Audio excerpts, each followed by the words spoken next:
ሰላም ጤና ይስጥልን ቤተሰቦች እንዴት ናችሁ? አንድ ቆንጆ መረጃ ይዤላችሁ መጥቻለሁ። ግን እኔ የምለው ሴቶች ቡግር ፊታችሁ ላይ የወጣ ያስቸገረች የለችም? ውፍረትስ እየወፈራችሁ ለምን እንደምትወፍሩ ማታውቁ ሴቶች፣ የወር አበባችሁ ቀርቶ የተጨነቃችሁ ካላችሁ ዛሬ በስለ ጤናው ሰዓት ለእናንተ የሚሆን ቆንጆ መረጃ እንዳልኩት ይዘን መተናል። እስቲ ወደ ውስጥ እንግባና ምን እንደሆነ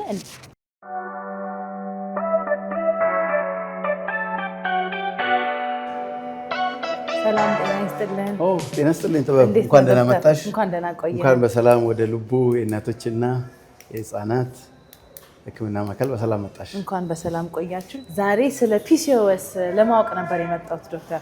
እንግዲህ ፒሲኦኤስ ላይ ጥሩ መግለጫ የሚሰጠን የማህፀንና የፅንስ ስፔሻሊስት ሐኪሞች ጋር ወስድሻለሁ። እሺ እሺ።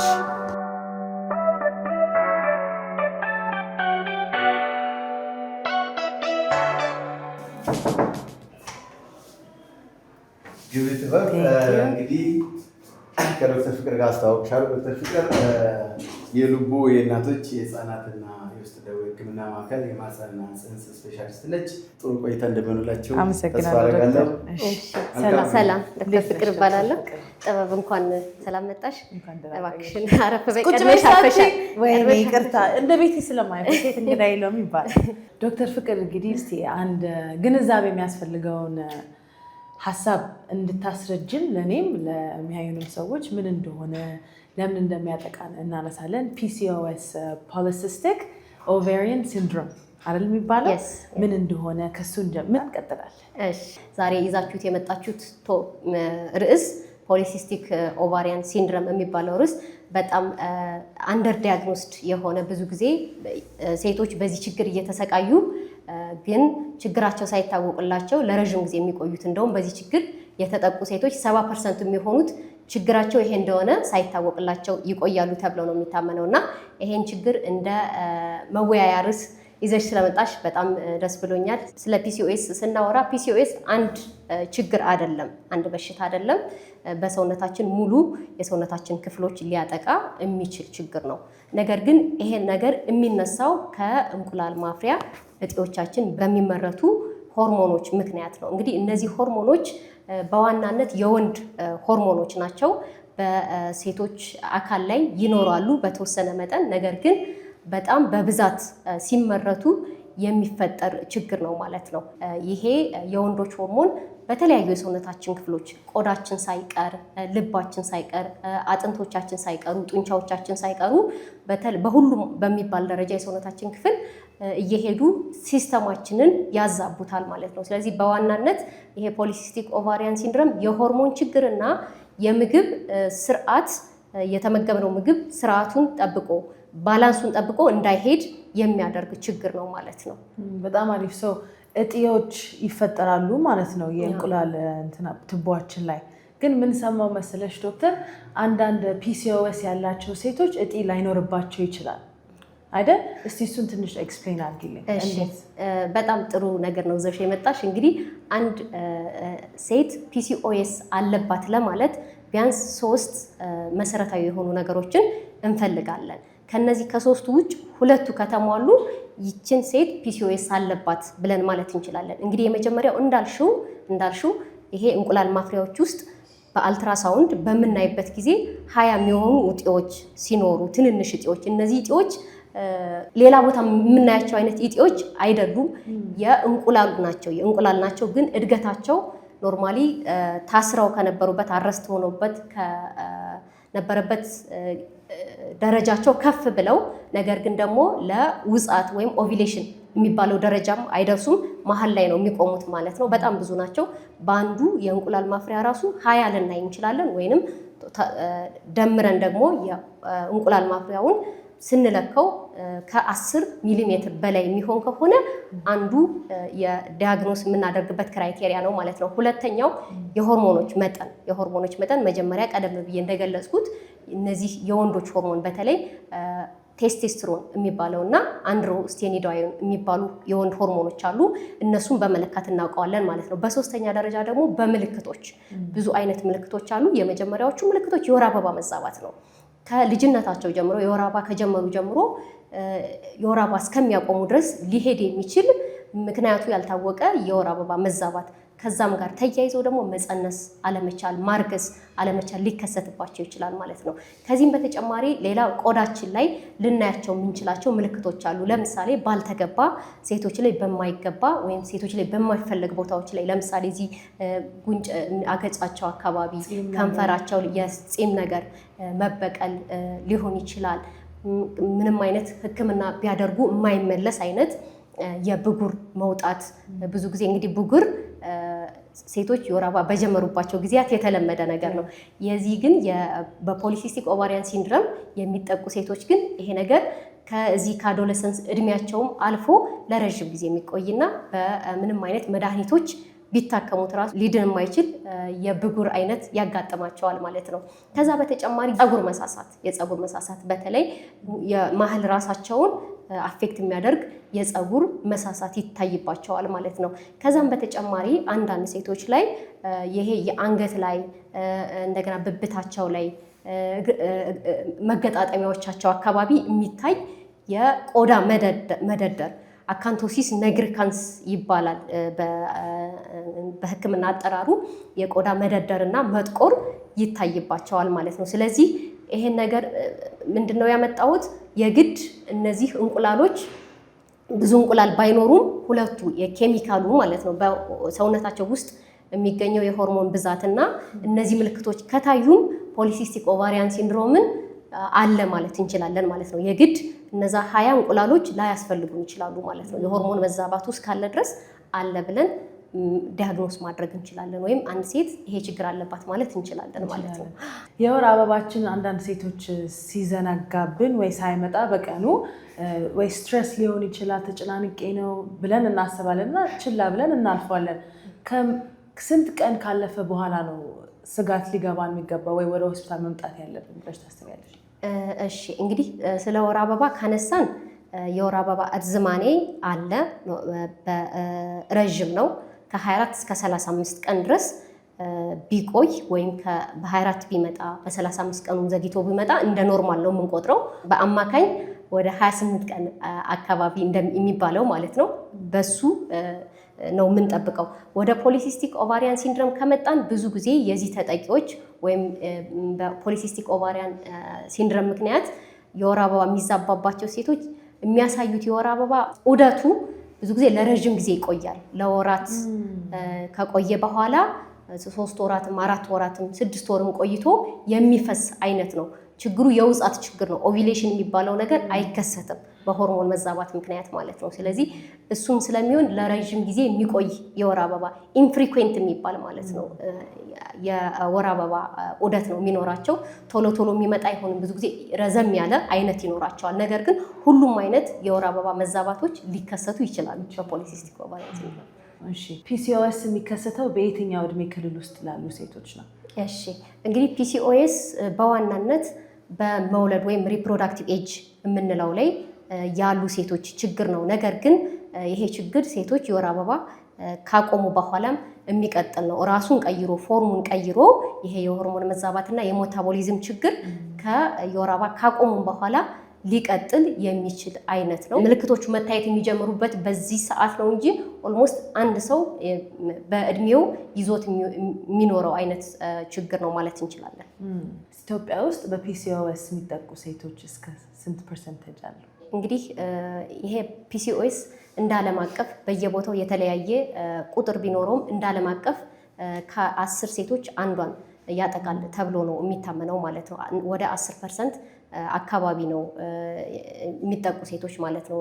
አንዳንድ እንግዲህ በጣም ተጋላጭ የሆኑ ሴቶች አሉ። ለምሳሌ ከዚህ በፊት በፒሲኦኤስ በቤተሰብ ያለባቸው ሴቶች፣ ኦቤሲቲ ያለባቸው ወይም በጣም ውፍረት ያለባቸው ሴቶች፣ አይነት 2 የሚባለው የስኳር አይነት ያለባቸው ሴቶች ላይ ኢንሱሊን ሬዚስታንት የሚባል ችግር ያለባቸው ሴቶች ላይ በብዛት ሊታይ ይችላል እንጂ ከ10 ሴቶች አንዷን እንደሚያጠቃ ጥናቶች ያሳያሉ።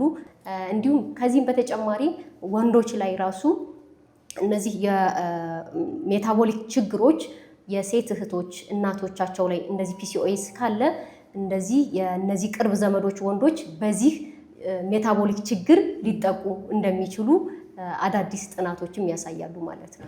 ዶክተር እንግዲህ ፒሲኦኤስ ያለባት ሴት ምን አይነት ምልክቶች ራሷ ላይ ልታይ ትችላለች? አሁን እኔ አንዳንዴ ብስጭት እላለሁ ከመሬት ተነስቼ፣ እሱ ሊሆን ይችላል አንድ ሲምፕተም ነው።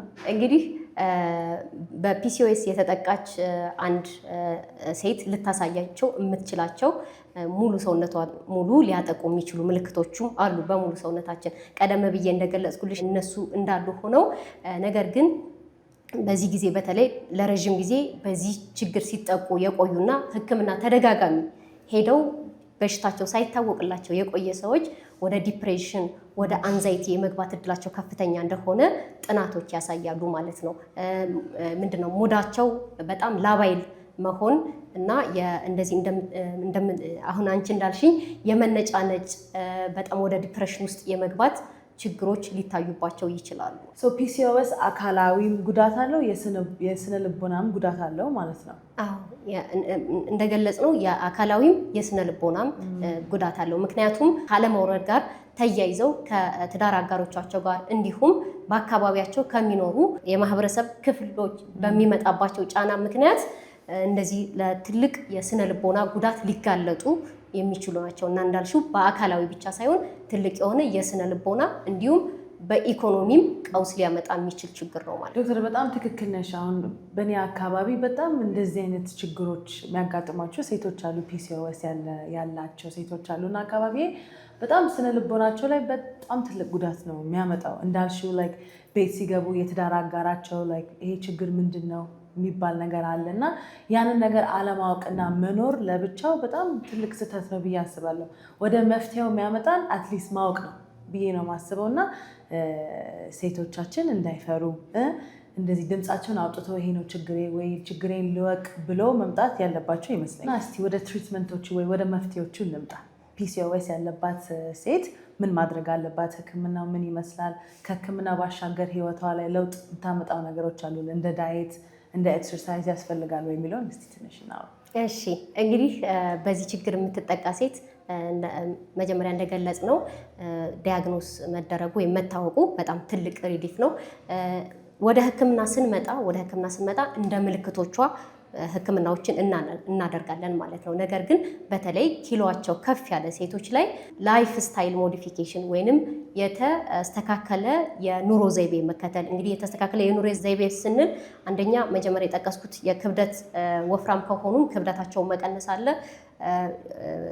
ጊዜውን የጠበቀ ወይም ሬጉላር የሆነ ኤክሰርሳይዝ በማድረግ በተለይ በሳምንት ውስጥ ከ150 ሚኒት እና ከቻሉ ከዛም በላይ ኤክሰርሳይሶቹን በመስራት የተመጣጠነ ምግብ በመውሰድ እንዲሁም ደግሞ ጭንቀታቸውን ሊያስወግዱ በሚችሉ አንዳንድ አክቲቪቲዎች ላይ ራሳቸውን በማሳተፍ ብዙ ለውጥ ማምጣት ይቻላል ማለት ነው። እንግዲህ ህክምናዎች በዚህ አይቆሙም። ይሄንን ካደረግን በኋላ ለውጥ የማይመጣ ከሆነ አሁን የጠቀስኳቸው እነዚህ የወር አበባውን የማስተካከል እንደገናም ደግሞ እንዲወልዱ የማድረግ ትልቅ አቅም አላቸው። ስለዚህ በእነዚህም የማይስተካከል ከሆነ ወደ ሌሎች የህክምና አማራጮች እንሄዳለን ማለት ነው። እንግዲህ ወደ ሌሎች የህክምና አማራጭ ስንሄድ ምልክታቸው ምንድን ነው በጣም ያስቸገራቸው የሚለውን ነገር መሰረት አድርገን ነው የምናከመው ማለት ነው። ብጉር ከሆነ ፀጉር ከሆነ ወይም እንደዚህ ቆዳ ላይ ያሉ ምልክቶች ከሆኑ ያስቸገሯቸው እነሱን በወሊድ መቆጣጠሪያ በየጊዜው በምንሰጣቸው መድኃኒቶችም በመስጠት ልናከማቸው እንችላለን ማለት ነው። በዛም ትልቅ ለውጥ ልናመጣ እንችላለን። በእነዚህም ለውጥ ካላመጣን ከነሱ አንድ ደረጃ ከፍ ያሉና ይሄንን የወንዶችን ሆርሞን ሴቶች ላይ የተከሰተውን የወንዶችን ሆርሞን ሊቃረኑ የሚችሉ ሌሎች መድኃኒቶችን በመስጠት እንዲሁ ለውጥ እናመጣለን ማለት ነው። ይህንንም አድርገን መፀነስ አለመቻል ካለ ሌሎች ለፅንሰት ወይም ኦቪሌሽን እንዲከሰት የሚያደርጉ መድኃኒቶችን አብረን እንሰጣቸዋለን ማለት ነው።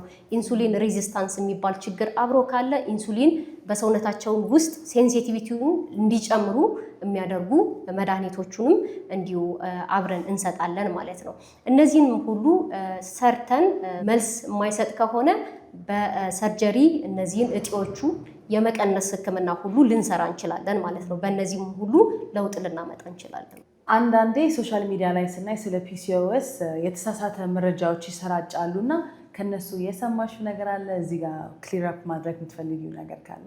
እሺ፣ በጣም ብዙ መረጃዎች እንዳልሽው በጣም ብዙ የተሳሳቱ መረጃዎች ስለ ፒሲኦኤስ ይሰራጫሉ። ከዚህ ውስጥ የመጀመሪያው የወፍራም ሴቶች ነው ብሎ ማሰብ ነው። በሁለተኛ ደረጃ ፒሲኦኤስ ምንም ህክምና የለውም ተብሎ የሚታሰበው ነገር እና በፒሲኦኤስ የተጠቁ ሴቶች ሊያረግዙ ሊወልዱ አይችልም ብሎ ማሰብ ማለት ነው። ይህም እንዲሁ የተሳሳተና በፒሲኦኤስ የተጠቁ ሴቶች በጊዜው ከታወቀና በስነ ስርዓት ከታከመ ሊድንና ልንቆጣጠረው የምንችለው አይነት ችግር ነው ማለት ነው። በሶስተኛ ደረጃ ደግሞ ፒሲኦኤስ የቆዳ የምናያቸው የቆዳ ምልክቶች ብቻ ያሉት ችግር ነው ብሎ የሚታሰበው ይህንን እንደ ብጉር እንደ ፀጉር እሱም ብቻ ነው ብሎ ማሰብ እሱም የተሳሳተ ነው። ፒሲኦኤስ ሙሉ ሰውነታችንን ሊያጠቃ የሚችል ትልቅ ችግር እንደሆነ ማሰብ ያስፈልጋል ማለት ነው። ስለዚህ ከነዚህ ነገሮች ራሳችንን መጠበቅ አለብን። ከተገቢው ቦታ ተገቢውን ኢንፎርሜሽን ማግኘት አለብን ማለት ነው። አንዳንዴ ዶክተር ሰው ይሄ ችግር አለብኝ ወይ አለብን ስንል ይሄ ቅብጥና ይመስላችኋል። ጀምራት ደግሞ ልትነጫነጭ ነው እና አይ ቲንክ ፒሲኦኤስ ያለባት ሴት ደግሞ እነዚህ ነገሮች የስነ ልቦና የአእምሮ ችግሮች ይደርሱባታል። እና እንዴት ነው አካባቢው ላይ ያለው ሰው እሷም አካባቢው ያለው ሰው መረዳት ያለባቸው ነገሮች ምን ይመስሉሻል? በፒሲኦኤስ የሚጠቁ ሴቶች በጣም ከፍተኛ የሆነ የሳይኮሎጂካል ጫና ይደርስባቸዋል። ሰውነታቸው በተለይ ወፍራም ከሆኑ በሰውነታቸው የመሳቀቅ ምግብ ደግሞ ያላግባብ ምግብ የመቀነስ እናም ከዛም ጋር ተያይዞ እንደዚህ አይነት ችግሮች ሊፈጠሩ ይችላሉ ማለት ነው። የእንቅልፍ ማጣት ሁሉ ሊታይባቸው ይችላል እና እንዳጠቃላይ ከማህበረሰቡ ራሳቸውን የማግለል እና ቀደም ብዬ እንደገለጽኩት ወደ ዲፕሬሽን እና ተያያዥ ወደ ሳይኮሎጂካል ችግሮች ሊገቡ ይችላሉ ማለት ነው። ስለዚህ ይሄን ችግር ቀለል አድርገን ማየት የለብንም ማለት ነው። በጣም አመሰግናለሁ ዶክተር፣ ቆንጆ ቆይታ ነበረኝ። በዚህ ፕሮግራም ብዙ ሴቶች ብዙ ግንዛቤ ያገኛሉ ብዬ ተስፋ አደርጋለሁ። ግን በተረፈ ማለት የምትፈልጊው ነገር ካለ ወይ ሳትይው ያለችው ነገር ካለ እድሉን ልስጥሽ። እንግዲህ ለመነካካት ሞክሬያለሁኝ። እንደማጠቃለያ ማለት የምፈልገው ነገር እንግዲህ ፒሲኦኤስ የሚባለው ነገር በጣም እኛ ከምናስበው በላይ በብዙዎቻችን ሊከሰት የሚችል እንደሆነና ብዙ ጊዜ ወደ ሕክምና ቦታ ሂደንም ደግሞ ቶሎ ሊገኝ የማይችል ባለመጠርጠራችን እኛም ባለመጠርጠራችን የሕክምና ባለሙያም ደግሞ ባለመጠርጠሩ እንግዲህ መጀመሪያ እንደገለጽኩት እስከ 70% የሚሆኑ የዚህ ችግር ተጠቂዎች ችግራቸው ሳይታወቅላቸው ለረዥም ጊዜ እንደሚቆዩ ያው ጥናቶችም ስለሚያሳዩ ችግሩ ሳይታወቅ በረዘመ ጊዜ እነዚህን ተያይዘው የሚመጡ የጤና ችግሮችን ለማከም ትንሽ አዳጋች ስለሚሆን ይህን ነገር አውቀን እንግዲህ እኛም የጤና ባለሙያዎችም እንዲሁም ታካሚዎችም ደግሞ የተወሰነ ግንዛቤ አግኝተዋል ብዬ አስባለሁ። እንደዚህ የገለጽናቸው ምልክቶች ያሉባቸው ካሉ ወይም በቤተሰብ እንደዚህ አይነት ችግር ያለባቸው ሴቶች ካሉ ቶሎ ብለው ወደ ጤና ተቋም ሂደው መታየት እና ሕክምናም እንዳለው ማመን፣ ራሳቸውን ጭንቀት ላይ ያስቀምጠው ያሉ ሰዎች ካሉ ከዚህ ችግር ወጥተው መፍትሄ እንዳለው አውቀው እንዲያውቁ ነው ማለት እንፈልገው። ዶክተር ፍቅር በጣም አመሰግናለሁ። እሺ፣ እኔም አመሰግናለሁ።